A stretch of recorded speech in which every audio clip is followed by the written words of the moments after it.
Welcome to another episode of the Star Local Media High School Sports Podcast. My name is Matt Welch, being joined by David Wolman. Just a two-man show for today. It is 10:35, David, on a Monday morning.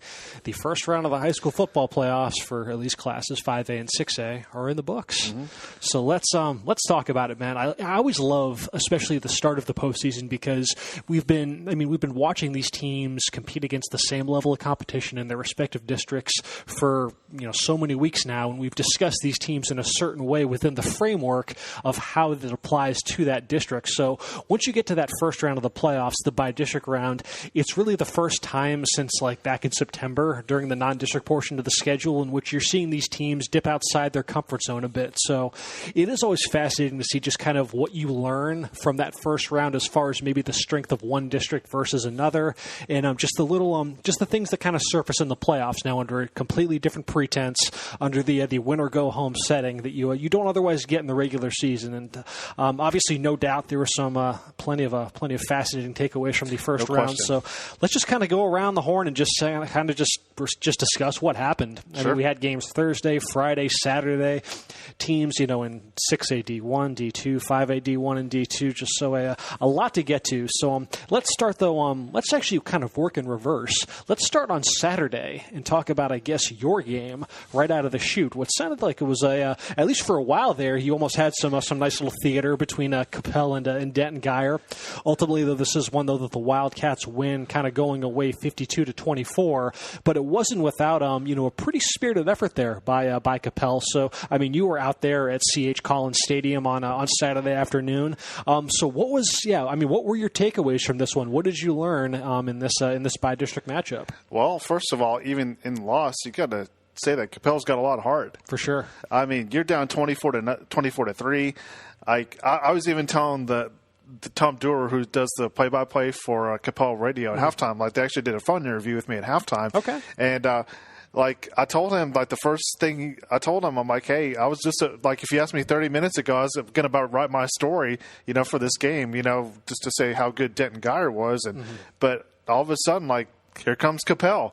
Yeah. It's just been kind of like a microcosm of their season. They'll have one very good stretch of play, then they'll have another one.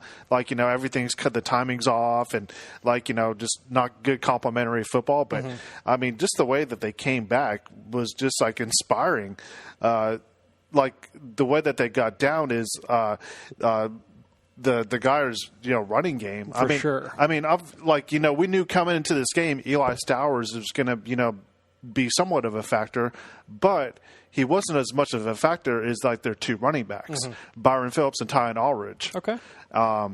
Allridge had 99 rushing yards in this game, but the big story in this game is Byron Phillips, their senior running back, 209 rushing yards, 3 touchdowns. That's a lot. He's a bulldozer. This guy weighs over 200 pounds. I think he's listed 215. Yeah, he's a physical running back. Yeah, and he just worked Coppell's game. But as far as what made the comeback, great was that after getting down 24-3, it's okay, what is Coppell going to do to be able to, stop these guys? I mean, they're already, just wanting the battle up front of the trenches right there. But they found some answers. They got some stops. One of the stops, it happened because of a Guyer penalty. They got called for an illegal block in the back. They were trying to run they were throwing a lot to the sideline because they didn't have their top receiver, Grayson O'Barra. He was out with an injury. Oh, was he? Yeah, he was out with an injury. So they were throwing a lot of sideline passes in this game. So they threw one, and then one of the receivers cut back, and then they got called for an illegal block of the back penalty. And then that allowed Coppell to get the ball back, and then you just give Coppell one shot, and then they can just go on a little run. KJ Liggins had a touchdown. He played for Guyer last year. I'm sure that had to feel nice for him. I'm pretty sure. Yeah, just a tiny bit of revenge, but he only played for them one season. So that was one. And then right before the half, Anthony Black, he didn't get the touchdown, but he set up this touchdown with this amazing catch. Ryan Walker just threw it over towards the right sideline with less than a minute left. And then between two defenders, like Black just times his jump perfectly. Really? The other two defenders are on the ground, and here's Black in the air. He catches it, gets it down to the 1 yard line. Jason Nagu gets to the goal line, punches it in with 27 seconds left in the first half, and then you're only down 7 points at the halftime. Okay. So, and then the good thing for Coppell is that they get the ball to start the second half. So what they do is, like, they just go score a touchdown, so they're tied 24-24. And all of a sudden, all the Coppell fans are going crazy. Guyer's like, what the heck is going on here? It's impressive, because you just expect Guyer with their, I mean, when you're a run-first offense like they are, that you just, the ability to control the clock, I mean, you'd think that that's something that would help you protect a lead of that caliber. But now, fair play to Coppell for making that comeback. So then what did then Guyer do then to get some separation and kind of put this one away? You just alluded to it. It's a running game. Yeah, they got the run game going again. Like Coppell, they got Guyer answered the touchdown that Coppell scored to make it 24-24, and then I think Phillips scored on the next drive, so it's 31-24 Guyer. But then, unfortunately, on the next drive, Coppell was actually driving inside a Guyer territory, and Guyer got a pick six. Really? So I saw a video of that on your Twitter feed. So that's I'll apologize about the old blurs in there, because I had to go between different window panes right there. Oh, for real? Okay. Yeah, but unfortunately, that was kind of like the undoing right there. They had the pick six, and then unfortunately, the Guyer's rushing game was too much in this game. They finished with 396 rushing yards in this game.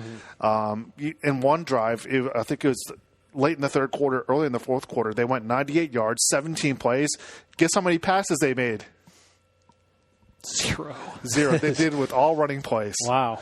So that's just a staple of Guyer's offense right there. So they scored right there. They took a lot of time off the clock, and they just ran out the clock from there. Yeah, it's still, I mean, obviously, though, still a solid season for Coppell, being able to get back in the playoffs after missing out last season. And, just, again, a matchup that they, you credit them for making the comeback that they did. But, I mean, you knew going in that Guyer's run game was going to have a bit of an advantage if they were able to establish things up front. And at least for a moment there, took them a little while, and, already incurring a little adversity out of the chute. But ultimately, Guyer able to win this one, going away 52-24. That same afternoon, there was a game out in Marcus. We finally got to see the anticipated matchup between Prosper and Marcus. This was one of the more high-profile first-round matchups. And, you kind of got word, at least I heard Friday night, that it was looking like the tea leaves were starting to read that Garrett Nussmeier would not be good to go for this game on Saturday. So, obviously, yes, the situation that everybody was just waiting on pins and needles to see his status after injuring his non-throwing hand in their last regular season game against Plano East. He was unable to go for this one, so it meant thrusting backup quarterback Jackson Warren into duty. And by all accounts, it sounds like he, at least for the first quarter and a half or so, like this was a fairly competitive game. This was a game that Prosper was, still in moderate control of early on. It was a 17-13 lead for Prosper in the late in the second quarter, and then Warren gets injured while taking a sack. So right there, you're just thinking like, oh goodness, like how can we've already had crap luck with our district MVP quarterback, not being able to play in this game. Now the backup, is labored as well. Now Warren did return to action. He did play out the second half, but, reportedly was, did look like his play was a little bit labored by the injury. And Marcus just never got it going in the second half. They were held to just 6 points. Prosper wins this one, going away 38-19. Big games for Jackson Berry, quarterback at Prosper. His top target, Cameron Harpole, star tight end. They scored a couple touchdowns in the second half to really blow the game open, 31-13. You knew going in that no matter who Marcus had a quarterback, that this was going to be, there was at least the potential there for this to be a tough game, moving the ball against a defense as stout as Prosper's, and that kind of panned out. Prosper only allowed 284 yards, which, without doing the research, that has to be close to a season low for Marcus. Yeah, for sure. With the firepower that team operated with all season long. You got 5 total touchdowns from Jackson Berry. Jackson Warren, all things considered, still had a fairly decent day. He was 19 of 28 passing for 231 yards and 2 touchdowns. They really did struggle, though, to get things going on the ground. They didn't have their lead running back, Gabe Espinoza, in this one as well, it appeared.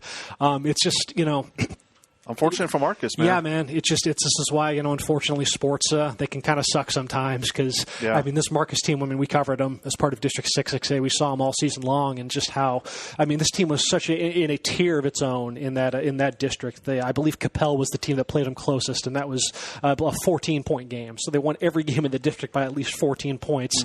This was, on paper at least, this was the best team they've had since their state championship team in 1997.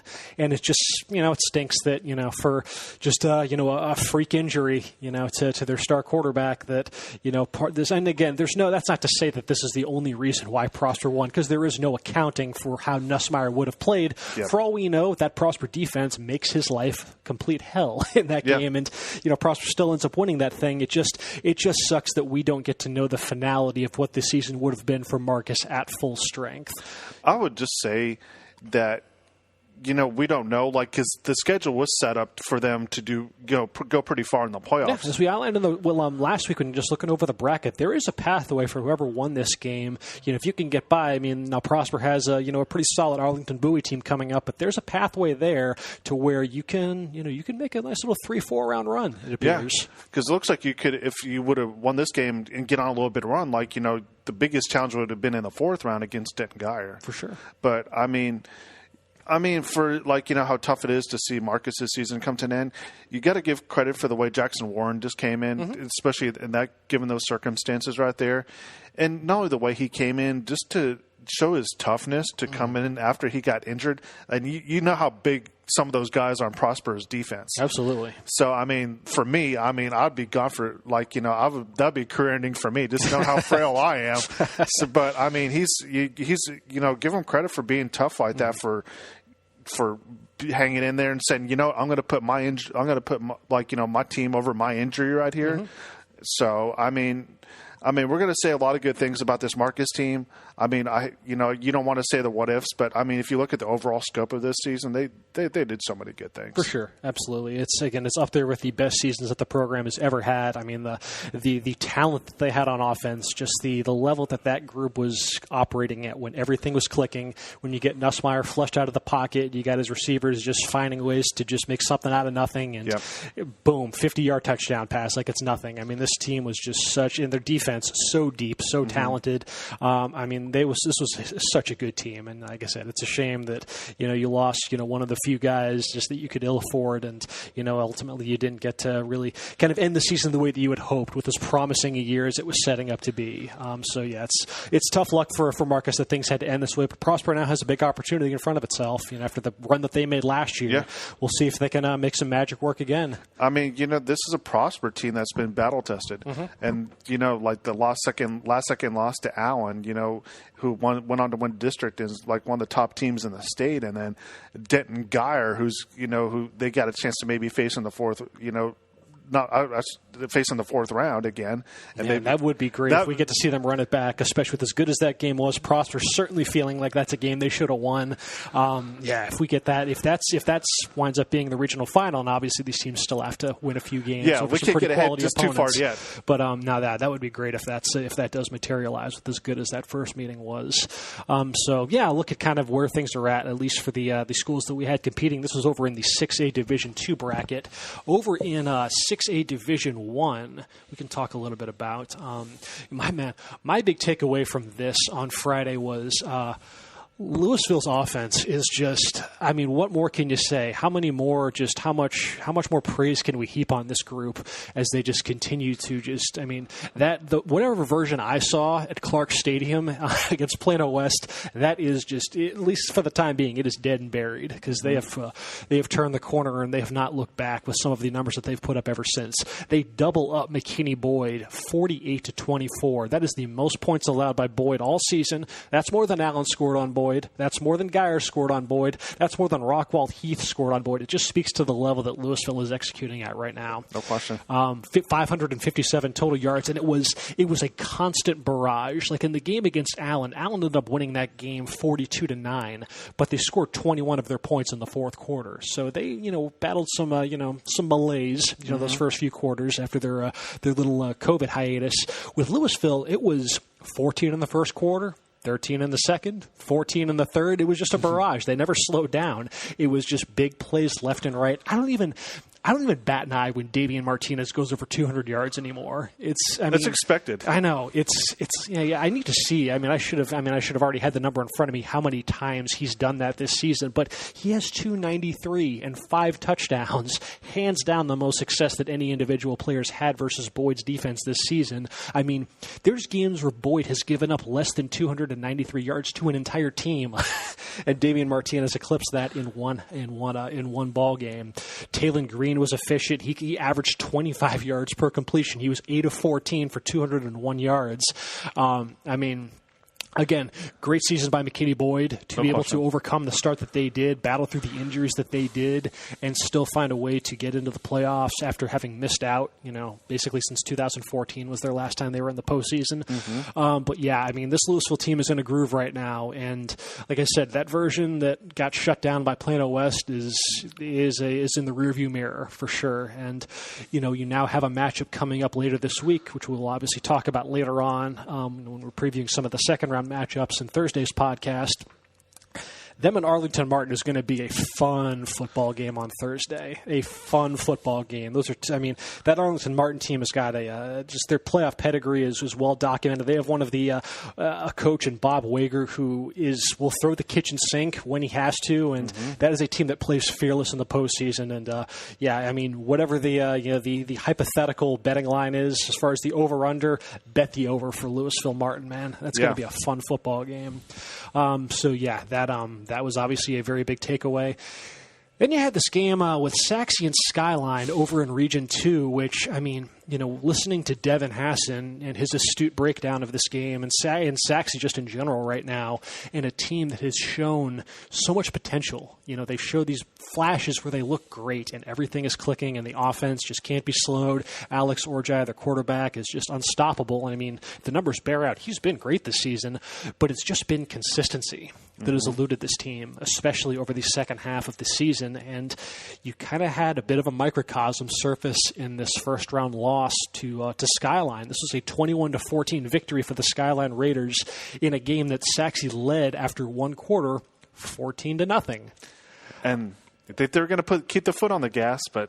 Yeah, you come out 14-0, a couple touchdowns from Alex Orjai, the quarterback, and then you are held scoreless the rest of the way. You give up 21 unanswered points.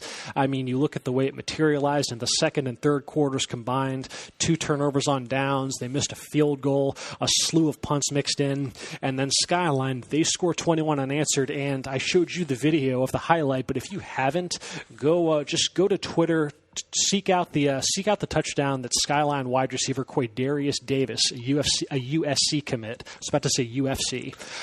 The touchdown that he had. Well, he could do a flying, kick if he wanted to. He's an incredible display of athleticism in this 55-yard touchdown catch that he had. Just a short pass, but it's what he did after the fact that is so spectacular. It was just a little short route on the outside, a little flat that he then catches. He hurdles over a Sachse defender and then races 50 more yards, just weaves his way across the field, outraces the entire defense to the end zone, and that was the go-ahead touchdown with 3:40 left in the fourth quarter. As nice a highlight as you'll see this season. And that was the finality of the season for Sachse. Just a strange year for Sachse. Like I said, flashes of brilliance, but ultimately really struggled to put together 4 solid quarters. As a result, they lost 5 of their last 6 ball games. You'd have to go back a ways to find out the last time that happened to Sachse.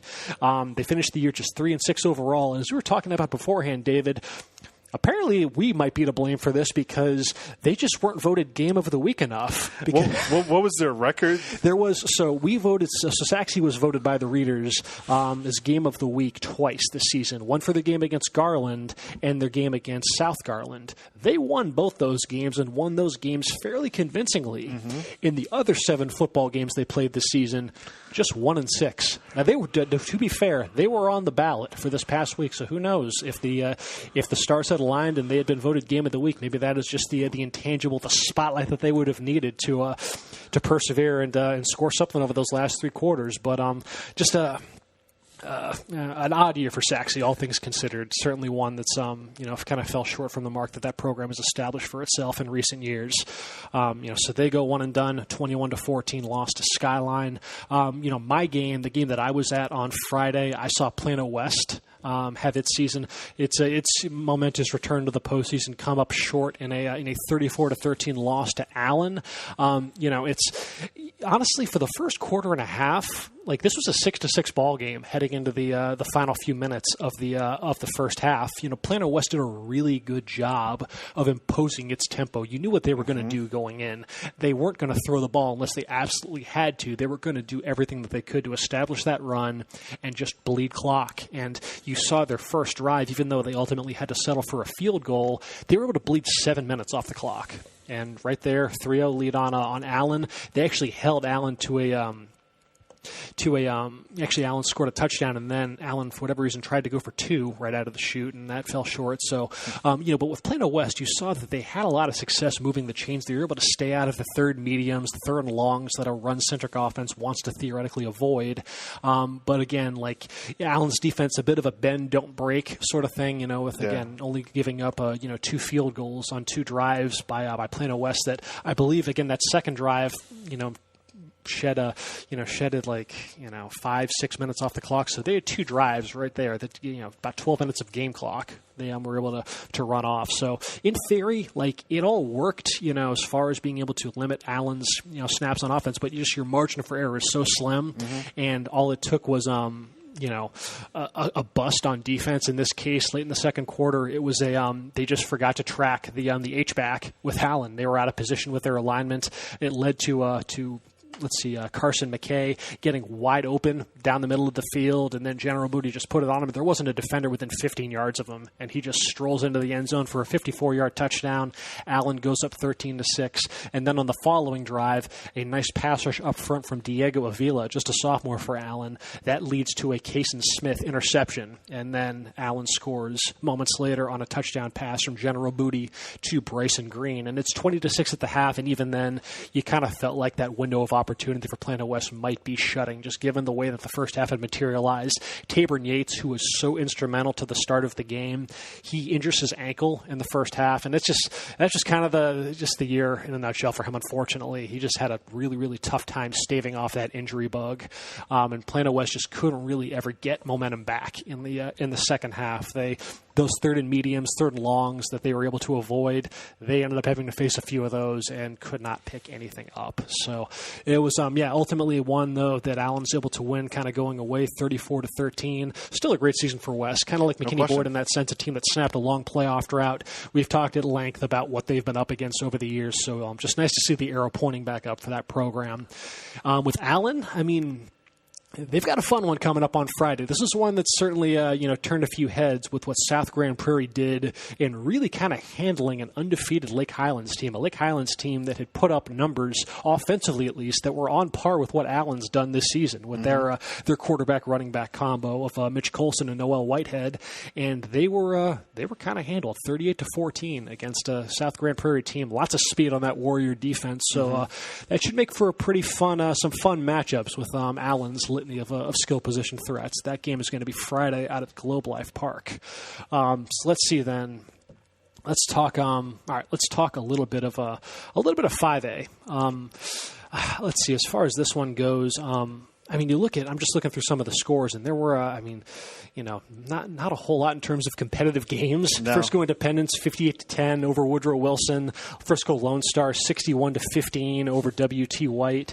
Unfortunately, McKinney North had its season come up short. Magnolia beat them 48-9. You did see Wakeland's defense acquit itself fairly well, I think, all things considered, given the pedigree and the caliber of team that Lancaster has this season. This was a fairly competitive game, at least for the most part. Now, ultimately, Wakeland's offense only able to muster 6 points. Yeah. Lancaster can certainly play some defense as well, but this is one that Lancaster only was able to win 29-6. Interesting. So I think, all in all, a solid showing for the Wolverines, even in defeat, able to, kind of slow that Lancaster offense down far, much, far fewer points than that team had been accustomed to. I mean, they were beating teams in that district by 80 on the regular. I mean, so, not a bad showing by Wakeland by any stretch. No. Over in Division II, Liberty, kind of had a bit of a tough go. And this is number one in the state for a reason, and they kind of flexed that by winning 49-0. Lovejoy 45, Greenville 30. A little closer than what I thought it was going to be. Yeah, this was one I think a lot of people would have kind of figured that Lovejoy might have a bit of an easier time than this one than they otherwise did. This was a game that Lovejoy was only up 21-15 at the half, and Greenville actually outgained Lovejoy in this game, 497-414. Oh, wow. But Lovejoy was able to win the turnover battle 3-0. But it was just kind of an up and down game for that offense, as strong as they've been all season. Again, they still scored 45 points. So again, I mean, it's, it is what it is. But, they punted 5 times. They had a turnover on downs. So just by their standards, not the most polished showing on offense. It did look like for a moment that they were getting some separation there in the third quarter with a couple touchdowns. But then Greenville, who, again, just a 4-win Greenville team who was the 4 seed out of that district, they were able to close the gap to 38-30 late in the fourth quarter. And then Lovejoy's Jackson Lavender, he returns a kickoff, 98 yards for the touchdown. And there you go. Lovejoy was able to get a 2-score victory. But, the usual suspects had big games. R.W. Rucker, the quarterback, 175 passing yards, 155 rushing yards, 4 touchdowns. Reed Westervelt, 145 receiving yards, 2 touchdowns. But maybe a little bit closer than Lovejoy might have otherwise anticipated. But again, it's at this round. Yeah. It just survive and advance, and doesn't mean that. I'm curious to see what it means when they line up against an Everman team that we can talk about actually. Right now with a matchup against an Everman team that you look at an offense like Greenville that was able to have some success getting some chunk plays and whatnot to keep this thing competitive. Everman certainly relied a bit on some big plays to pave its road to victory over Mesquite Poteet in a Division II matchup. This one was won by the Everman Bulldogs 41-33. So as you're kind of combing through Devin Hassan's game story from this one, what kind of stood out as far as how Poteet Everman went down? Well, you mentioned the big plays, and a lot of it was done on the ground right there. Poteet actually started the game well. They had a 68-yard kickoff return on the opening kickoff by Jeremiah Anukum, get up 7-0. But Poteet struggled on offense until the second half, and on the other side, Everman was just getting off big run after big run right there. What did they finish with? 4-something. Where is it at? I know they finished with over 400 yards of rushing right there. I'm trying to see where it is. Darn it. It was a lot. It was a lot, yeah. Yeah, I think it was somewhere 460 rushing yards in this game. I believe it, yeah. Yeah, so Everman, they got up big. And then actually Poteet made a comeback to actually make it a one-score game right there. So Jaden Police, he actually threw a 5-yard touchdown pass to make it 41-33 with 1:49 left.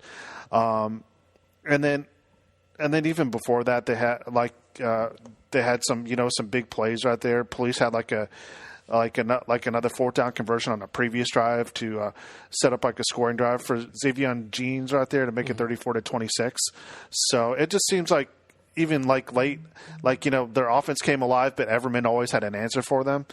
And by the way, I actually found the rushing stats was actually 439. 439, there you go. Okay, I was close, but not there. But I mean, I knew Everman, just knowing its playoff pedigree, was going to be a tough opponent right there. Even though they finished the regular season 5-5, that's a team that they have to go through Aledo in their district right there. So it's not an easy district at all by any means at all. So they're battle tested. I know they changed coaches a couple years ago, but it seems like they're still kind of relying on that same formula that wins them games right there. So unfortunately, Poteet season came to an end. They had a really good season. I think they finished 8-3 on the year. Yeah, they were second in that district. Second in the district right there. So, nothing to be ashamed about. But, Everman was just a little bit too much for them in this game. Yeah.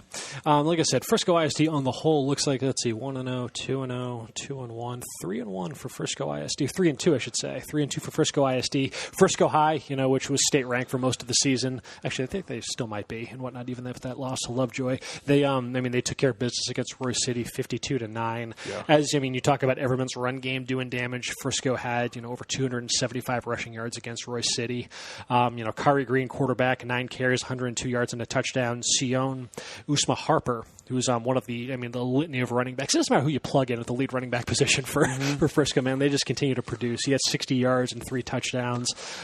Just a typical, let's see. They had, I'm just looking over this. They had, 11, 12 players had at least one carry in that game. So they just were, everybody in the depth chart got a chance to shine in that game against Royce City. That offensive line is good. Yeah, very, very. And they were able to make short work of Royce City in this game. Again, for Frisco ISD, the teams that do advance for Lone Star, Independence, and Frisco High, it's the second round matchups are going to provide a little bit more theater than this opening round did. With Independence, they're going to draw Highland Park, number 2 in the state. Lone Star plays Magnolia, who, as we mentioned, kind of had its way with McKinney North. They were able to win their district and whatnot. And then Frisco is going to play against South Oak Cliff, I believe. That's correct. Those are 2 teams that have plenty of history in the playoffs. So, the more should be some exciting matchups in Frisco ISD to come later on this week. That's just kind of a look around the horn as far as what happened, at least in our coverage area for the first round. We started off the first round with 13 games on our coverage schedule, and then one round later, we're down to 7. So half the teams are gone. The herd is starting to thin a bit, so we'll see what is in store later on this week when the area round gets going. And we'll be back on Thursday to preview a few of the marquee second round matchups in our coverage area. And that'll do it for this episode of the Star Local Media High School Sports Podcast. Until next time, folks, you take care, and we will talk to y'all later.